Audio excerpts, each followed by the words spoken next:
Hello दोस्तों, पिछले video में हमने हिंदी का पहला पार्ट जो बनाया था वो एक इंट्रो वीडियो था। उसमें काफी सारा इंट्रोडक्शन था, संज्ञा हमने थोड़ा सा पढ़ा था। इस वीडियो में हम उसके आगे के भाग कवर करेंगे जिसमें हम संज्ञा को खत्म कर देंगे। उसके बाद नेक्स्ट लेक्चर में हम सर्वनाम पे आएंगे। हम पहले ही पढ़ चुके हैं कि संज्ञा पद का एक पार्ट है। पद 5 तरह के होते हैं: संज्ञा, सर्वनाम, विशेषण, क्रिया और अव्यय। उन 5 में से एक संज्ञा होती है। तो अभी हम संज्ञा पढ़ रहे हैं। संज्ञा के बारे में काफी कुछ पढ़ चुके थे, कैसे भाववाचक संज्ञा हम बनाते हैं बाकी सर्वनाम, विशेषण या अव्यय से। तो क्योंकि भाववाचक संज्ञाएं ज्यादातर पूछी जाती है एग्जाम में, इसलिए हमने पढ़ा था। आज हम बात करेंगे कि संज्ञा के कुछ स्पेशल यूज हैं, यानी विशिष्ट प्रयोग हैं कि आप व्यक्तिवाचक को कैसे जातिवाचक में यूज करते हो या जातिवाचक को कैसे आप व्यक्तिवाचक में यूज करते हो। इन पे खूब क्वेश्चन आते हैं।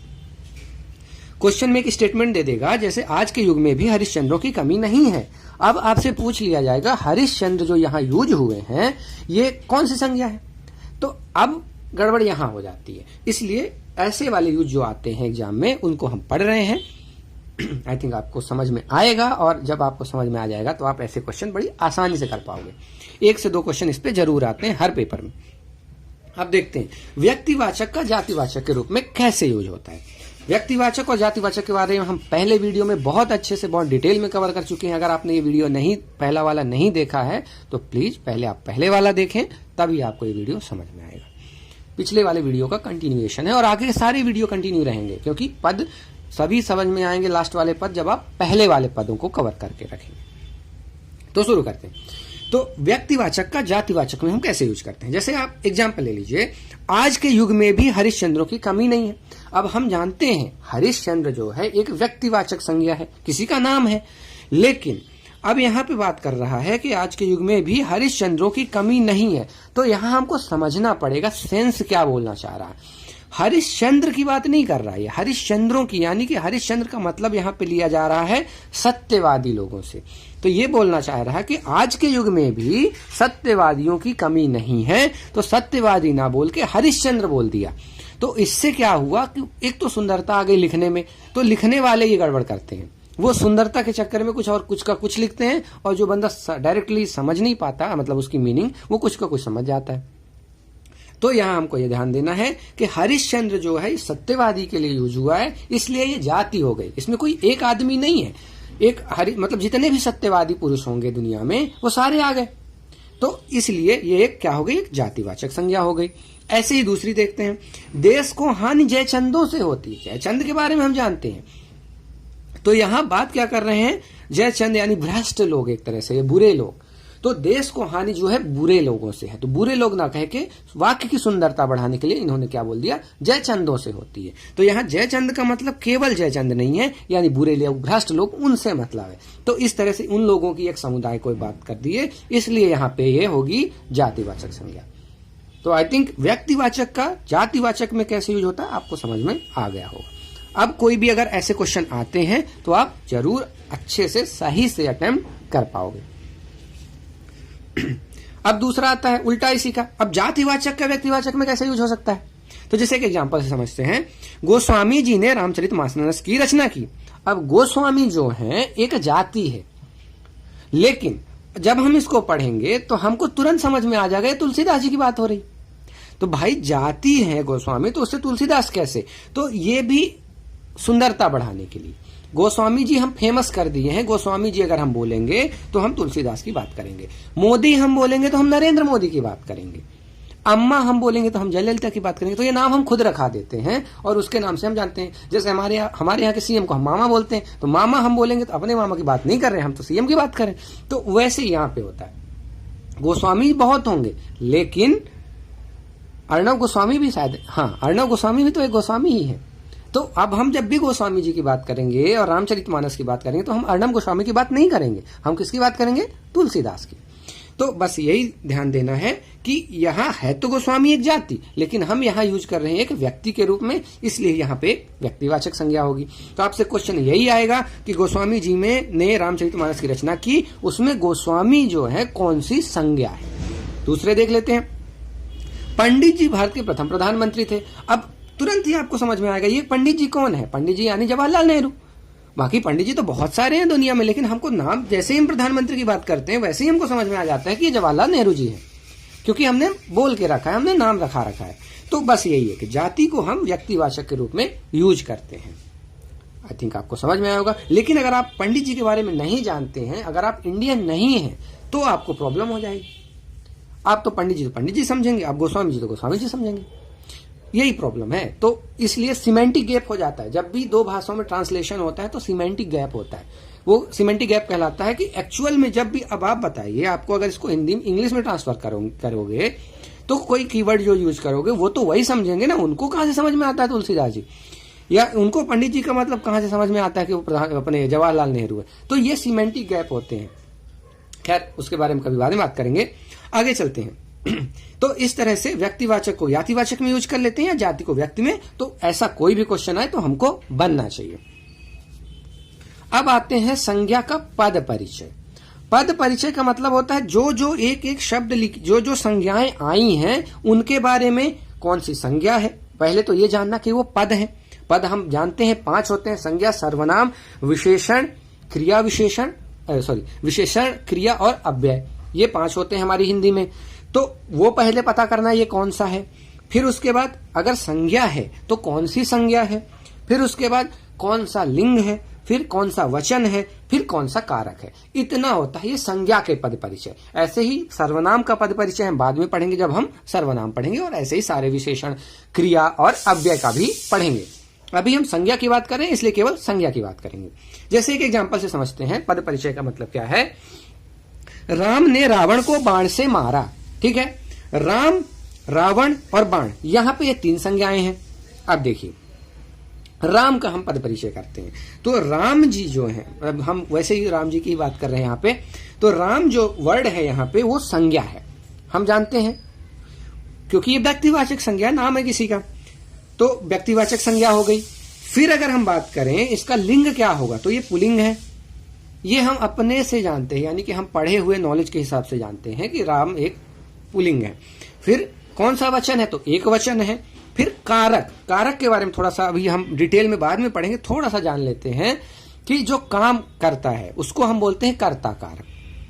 ठीक है, और जो क्रिया होती है, एक तो क्रिया होती है और एक होता है कर्म। तो जब क्रिया का प्रभाव किसी पे पड़ता है तो वो हो जाता है कर्म कारक। ठीक है, और एक होता है करण कारक, यानी जिससे काम किया जाता है वो होता है करण कारक। तो अब देखिए, राम यहाँ पे काम कर रहे हैं तो मार रहे हैं, राम एक काम कर रहे हैं, वो हो गए कर्ता कारक। रावण को मारा जा रहा है, यानी कि मारने का फल, क्रिया क्या है यहाँ, मारना। तो मारने का फल किस पे पड़ रहा है, मरेगा कौन, रावण, तो वो हो गया कर्म कारक। और जिस चीज से मारा जाता है, यानी जिस चीज से कुछ काम किया जाता है उसको बोलते हैं करण।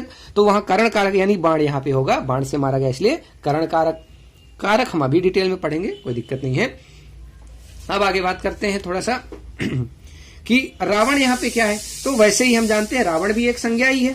उसके बाद ये भी एक व्यक्तिवाचक संज्ञा है, क्यों, क्योंकि ये किसी का नाम है। फिर उसके बाद ये पुल्लिंग है। फिर उसके बाद क्या है, एक कर्म कारक। हम जान चुके हैं कि ये इसका प्रभाव, जो हमारे मारने का जो प्रभाव है वो रावण पे पड़ रहा है, इसलिए रावण क्या है, कर्म कारक है। फिर उसके बाद यानी मारा क्रिया का कर्म है। ठीक है, अब आगे बात करते हैं हम बाण की। तो बाण क्या है, बाण वही संज्ञा, लेकिन ये जातिवाचक है। बाण कई तरह के हो सकते हैं, नुकीले, तीखे और जहरीले बाण, कई तरह के बाण हो सकते हैं। अगर आपने रामायण देखी तो आपने बहुत तरह के बाण देखे होंगे। तो एक तो ब्रह्मास्त्र भी हुआ करता था, तो वो एक जाति हो गई। ठीक है, ये दोनों व्यक्ति थे पर ये जाति हो गई। और ये पुल्लिंग होता है। हाँ, एक चीज आप याद रखना, बाण पुल्लिंग होता है। क्वेश्चन आते हैं, जब मैंने एग्जाम दिया था तो मेरे से चश्मा का लिंग पूछा गया था। तो अभी हम लिंग भी पढ़ेंगे, तो आपको याद रखना पड़ेगा इन चीजों को, लिंग क्या है। लिंग याद करने के लिए बस ऐसे रट्टा नहीं मारना है, बस आपको समझना है। अब आपको याद रखना है माइंड में कि बाण जो होता है एक पुल्लिंग होता है, तो याद रहेगा, आई थिंक कोई दिक्कत नहीं होगी। एक वचन है और ये करण कारक। करण कारक है जिस चीज से काम किया जाता है। तो बाण से मारा गया तो बाण एक करण कारक हो गया। अब व्यापम के लिए हम ये पहले भी बात कर चुके हैं, कुछ एक नंबर पूछता है, वो हमको याद रखना है, क्योंकि ये थोड़ा सा कठिन हो जाते हैं अगर आपको नंबर नहीं पता। तो आपको याद रखना है, संज्ञा 2 तरह की होती हैं, व्युत्पत्ति के आधार पे 3 होती हैं और अर्थ के आधार पे 5 होती है। बिल्कुल रट्टा मार लीजिए, आपको नंबर सहित याद रखना है इसको। शब्द 2 होते हैं, सार्थक और निरर्थक। पद 5 होते हैं, इसके बारे में तो हम कई बार बात कर चुके हैं। ये कुछ चीजें, ये 4 चीजें आपको रट लेनी है नंबर से। अब आते हैं हम लिंग पे। तो आई थिंक ये तो सबको पता ही होगा, जेंडर जिसको हम अंग्रेजी में बोलते हैं, पुल्लिंग होता है और स्त्रीलिंग होता है मेनली। अब हिंदी में लिंग निर्धारण कैसे करते हैं, क्योंकि लिंग पे क्वेश्चन आते हैं, आपसे क्वेश्चन दे दिया जाएगा, पूछा जाएगा ये कौन से लिंग का है। तो अब हिंदी में लिंग निर्धारण के जो रूप बताए गए हैं, जो इसके टाइप बताए गए हैं, 3 टाइप से बताए गए हैं। पहला रूप के आधार पर हम बांट लेते हैं, एक दूसरा प्रयोग के आधार पर, तीसरा अर्थ के आधार पर। इनमें कुछ रूल दिए हुए हैं, उनके हिसाब से हम तय कर लेते हैं कि ये कौन सा लिंग होगा। अभी हम एग्जांपल से समझेंगे। रूप के आधार पर अगर हम देखें तो रूप के आधार पे कैसा है, शब्द की व्याकरणिक बनावट के आधार पर, जो व्याकरण में कुछ एक बनावट से हमने रूल बना लिए हैं कि अगर ऐसी बनावट होगी तो ये पुल्लिंग होगा, अगर इस तरह की होगी तो स्त्रीलिंग होगा। वो कैसी बनावट है, यानी कि प्रत्यय का यूज हुआ है, कैसे हुए, जैसे देखिए अगर आपने लास्ट में अकारांत या आकारांत शब्द है, अकारांत का मतलब है कि लास्ट में छोटा वाला आ से एंड हो रहा है, जैसे राम, राम में अंत कहां से हो रहे हैं, अ से। अभी जब हम ध्वनियां पढ़ेंगे तो उसमें हम अच्छे से समझ जाएंगे कि आ से क्यों एंड हो रहा है, ये भी आ से क्यों एंड हो रहा है, ये बड़ा वाले आ से एंड हो रहा है, वो हम पढ़ेंगे। ठीक है, तो अब बात करते हैं जैसे पुल्लिंग की। तो अकारांत, आकारांत यानी कि ये छोटा और बड़ा आ वाले, ये शब्द प्रायः पुल्लिंग होते हैं। तो जैसे हमको राम दिखे, शूर, क्रोध, समुद्र, चीता, घोड़ा, कपड़ा, घड़ा, ये जनरली होंगे क्या, पुल्लिंग। लेकिन हमेशा नहीं होते, ये अपवाद भी होते हैं कुछ, वो अपवाद आपको देखने हैं। उसके बाद जो दूसरा रूल है कि वे भाववाचक संज्ञाएं जिनके अंत में त्वा, वा या या हो, वो पुल्लिंग होते हैं। तो आपको कभी भी जैसे गुरुत्व, गौरव, शौर्य, अगर ऐसे वाले क्वेश्चन पूछ लिया, मान लीजिए आपसे पूछ लिया गौरव कौन सा लिंग है, तो आपको पता होगा कि वा जो होता है वो पुल्लिंग में होता है, तो ये पुल्लिंग होगा। ऐसे गुरुत्व पूछ लिया, आपको पता है त्वा होता है तो पुल्लिंग होता है, तो उस हिसाब से ये पुल्लिंग हो जाएगा। तो ऐसे क्वेश्चन करने हैं आपको। फिर जिन शब्दों के अंत में ये पा, पन, आव, आवा, खाना, ये सब अगर आते हैं तो वो जनरली पुल्लिंग होते हैं। तो जैसे बुढ़ापा हो गया, मोटापा हो गया, बचपन हो गया, घुमाव हो गया, भुलावा हो गया, पागल खाना, ऐसे वाले क्वेश्चन हर एग्जाम में 1 से 2 जरूर आते हैं। इसलिए प्लीज इनको अच्छे से याद रखना। ये जो है कि अगर बड़ा वाला पाएगा तो ये हमेशा पुल्लिंग होगा।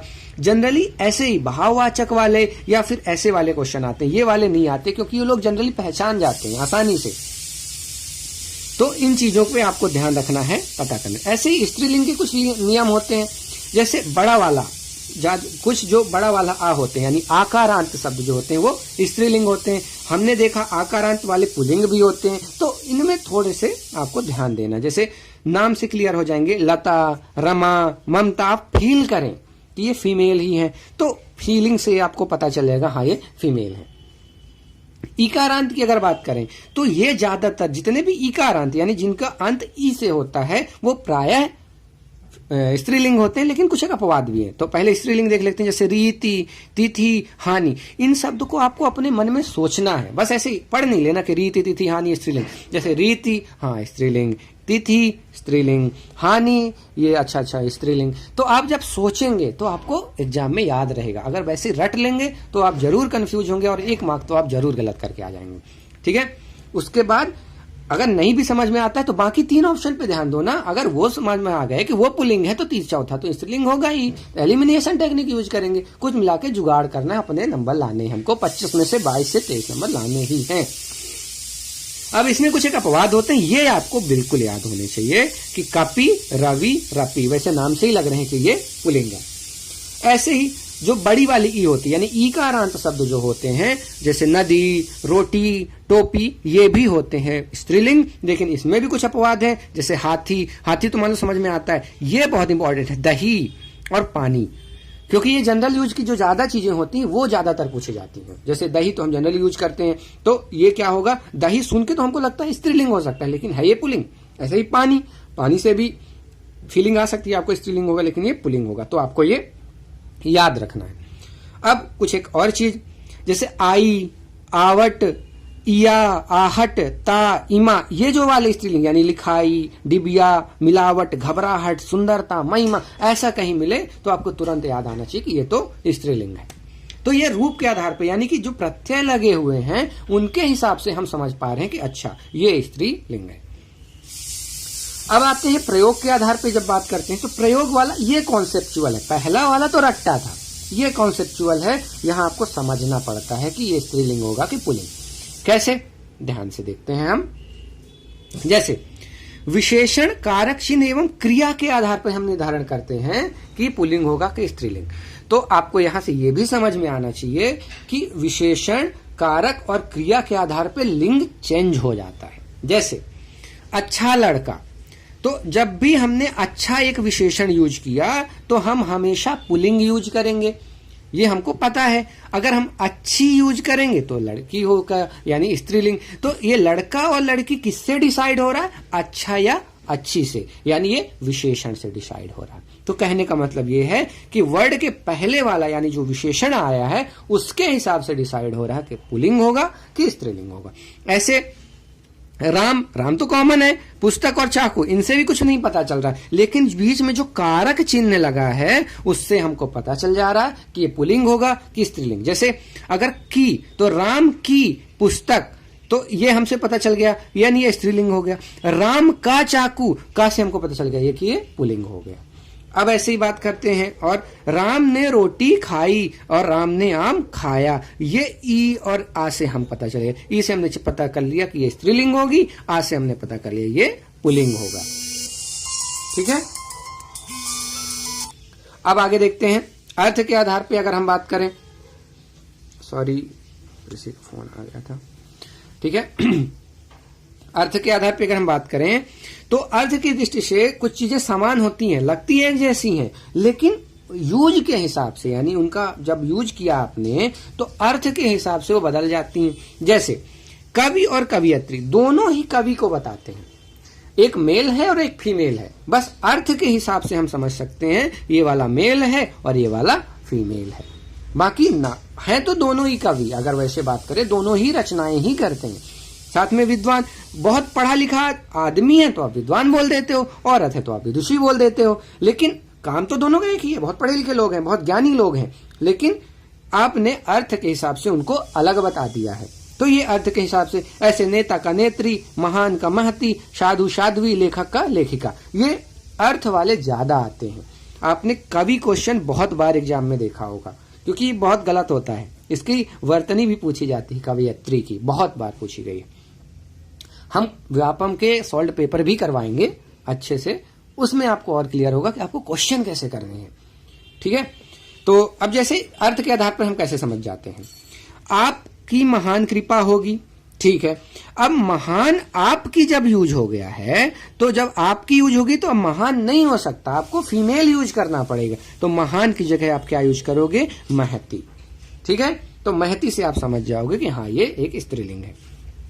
अब देखिए, वह एक विद्वान लेखिका, भाई लेखिका की बात हो रही, यहाँ आपकी की बात हो रही। जब लेखिका की बात हो रही है तो एक फीमेल की बात हो रही, तो आप विद्वान नहीं लगा सकते, विदुषी। तो ये आपको कहाँ काम आएगा, एक तो डायरेक्टली पूछा जाते हैं, दूसरे एक सेंटेंस इरर करेक्शन वाले आते हैं। 4 स्टेटमेंट दिए होते हैं, आपको पता करना होता है किस वाले में मतलब इरर है।